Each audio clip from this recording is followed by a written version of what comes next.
काल शिवतीर्थावरती अर्थात दादरच्या शिवाजी पार्क मैदानावरती दसरा मेळावा संपन्न झाला। या मेळाव्याला उद्धव ठाकरे यांनी संपूर्ण शिवसैनिकांना संबोधित केलं। त्याच मेळाव्यामध्ये खासदार संजय राऊत यांनी राष्ट्रवादीच्या अजित पवार गटावरती खरतर जहरी टीका केलेली आहे। या सगळ्या संदर्भात बोलण्याकरता आपल्यासोबत अजित पवार गटातील राष्ट्रवादीचे युवक प्रदेशाध्यक्ष सूरज चव्हाण आहेत। खरतर संजय राऊत वारंवार अजित पवार असतील, प्रफुल्ल पटेल असतील, सुनील तटकरे असतील या तुमच्या नेत्यांवरती आरोप करताना आपल्याला पाहायला मिळतात आहे। खरतर 70,000 कोटींचा सिंचन घोटाळा, त्याच्यानंतर 25,000 कोटींचा शिखर बँक घोटाळा, प्रफुल्ल पटेलांचं इक्बाल मिर्चींसोबत असलेलं कनेक्शन, तिथे 400 कोटींचा लँड डीलिंगचा घोटाळा, या सगळ्या संदर्भातले त्यांनी भाषणामध्ये उल्लेख केलेले आहेत। आणि खरतर दाऊद इब्राहिम जो कुख्यात गँगस्टर आणि त्याच्यानंतर डॉन आहे, त्याचे संबंध राष्ट्रवादीशी आहेत असं देखील त्यांनी सांगितलं। खरं तर संजय राऊत यांना मला वाटत नाही महाराष्ट्रामध्ये किंवा त्यांच्या कुटुंबात त्यांची बायकोसुद्धा सिरियस घेत असेल।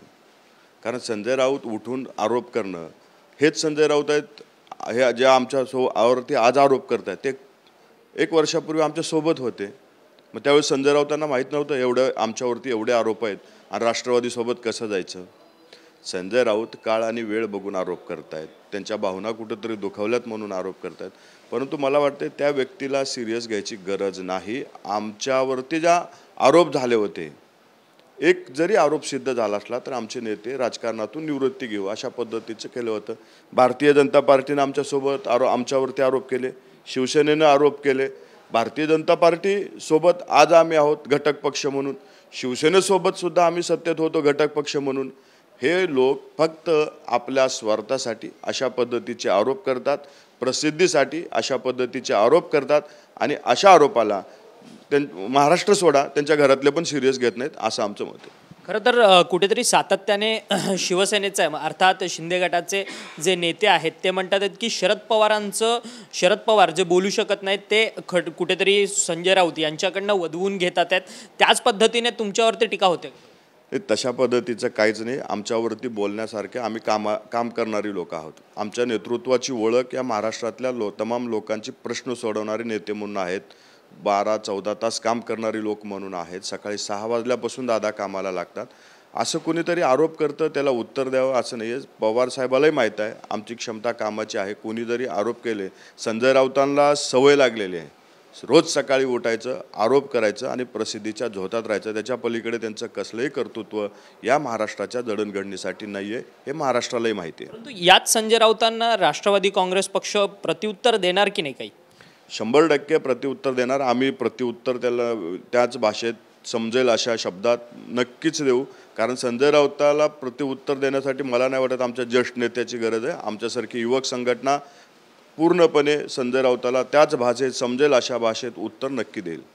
खरं तर तुमचे एकेकाळचे सहकारी असलेले रोहित पवार हे आता युवा संघर्ष यात्रा जी आहे ती काढत आहे। कुठेतरी राज्यात बेरोजगारीचा प्रश्न जो आहे तो मोठ्या प्रमाणात निर्माण झालेला होता।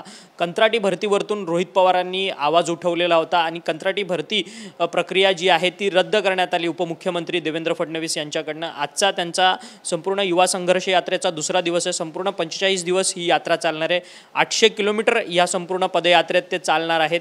ह्या सगळ्या गोष्टीकडे कसं पाहता? एकीकडे रोहित पवार आता तुमच्या सरकारच्या समोर संघर्ष करताना पाहायला मिळतं। खरं तर ही युवा संघर्ष यात्रा जी आहे ते आम्हाला पण प्रश्न पडलेला आहे। खरंच युवकांच्या प्रश्नासाठी निघालेली आहे की बेरोजगार युवक असतील किंवा विचारधारेसाठी निघाले? जर विचारधारा टिकवण्यासाठी निघाले असेल तर हेच रोहित पवार आहेत ज्यांनी भारतीय जनता पार्टीला पाठिंबा द्यायचं ठरलं होतं, त्या पत्रावर सही केली होती। हेच रोहितदादा आहे ज्यांनी आमदाराचं शिष्टमंडळ घेऊन जाऊन पवार साहेबाला आपण मतदारसंघाच्या विकासासाठी भारतीय जनता पार्टीसोबत सत्तेत गेलं पाहिजे म्हणून प्रस्ताव मांडणारे हेच रोहितदादा आहेत। आणि बेरोजगार तरुणांसाठी जे प्रश्न उठवत आहेत यांनी किती आतापर्यंत बेरोजगार तरुणांना नोकऱ्या दिलेल्या आहेत? सत्तेत असताना वेगळी भूमिका घ्यायची, विरोधात असताना वेगळी भूमिका घ्यायची। खरं तर यांनी ही संघर्ष यात्रा काढलेली आहे, त्यांचा कुठंतरी मला वाटते दिशा चुकलेली आहे। ही जर संघर्ष यात्रा त्यांच्यावरती जो पक्षांतर्गत संघर्ष त्यांना करावा लागतोय ही नागपूरऐवजी इस्लामपूरकडे निघाली असती तर त्यातून कुठंतरी त्यांना न्याय भेटला असता।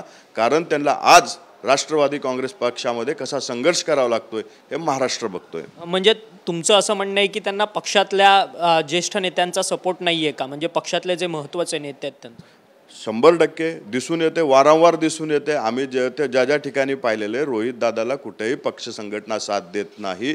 रोहित दादा हे स्वतःच्या अस्तित्वासाठी, स्वतःचं नेतृत्व घडवण्यासाठी अशा पद्धतीची यात्रा काढत आहे. त्याच्यातून कुठेही पक्षाचं भलं होणार नाही हे नेतृत्वालाही माहीत आहे आणि तेच संघर्ष कशासाठी करत आहे तर स्वतःचे नेतृत्व घडवण्यासाठी. खरं तर ह्या संघर्ष यात्रेला तुमच्या म्हणजे तुमच्या युवा फळीकडनं, तुमच्या संपूर्ण टीमकडनं काही प्रत्युत्तर देण्यात येणार, काही त्यांचं स्वागत केलं जाणार? रोहित दादा ज्या पद्धतीनं महाराष्ट्राच्या युवा वर्गाला फसवण्याचं काम करतायत, आज विरोधात आल्याच्या नंतर त्यांनी सत्तेत असताना घेतलेल्या भूमिका, म्हणजे ती कंत्राट भरतीवरती असो, कंत्राट पद्धतीने जी भरती झाली होती, हा उद्धव साहेबाच्या काळात झालेला निर्णय. त्यावेळेस रोहित दादाला माहिती नव्हतं का?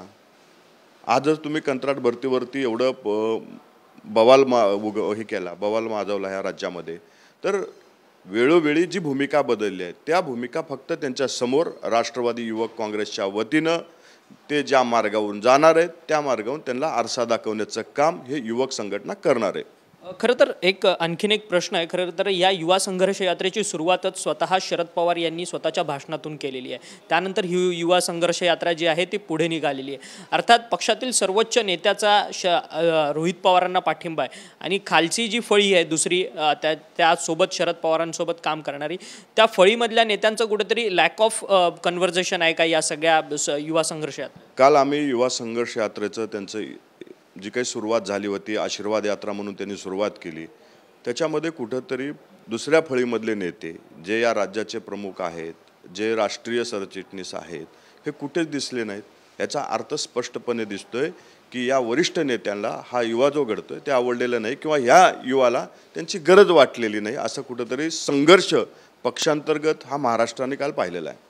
खरं तर धन्यवाद, तुम्ही आमच्याशी बातचीत केली होते. राष्ट्रवादी पक्ष अजित पवार गटाचे युवा प्रदेशाध्यक्ष सूरज चव्हाण यांनी थेट रोहित पवार यांच्या युवा संघर्ष यात्रेला प्रश्न उपस्थित केला आहे की तुमच्या यात्रेला खरं तर तुमच्याच वरिष्ठ आणि दुसऱ्या फळीतील नेत्यांचा सपोर्ट आहे का, असा सवाल जो आहे तो सूरज चव्हाण यांनी रोहित पवार यांना विचारलेला आहे. व्हिडिओ जर्नलिस्ट चरण मार्गमसह अक्षय मंकणी, TVN मराठी, मुंबई.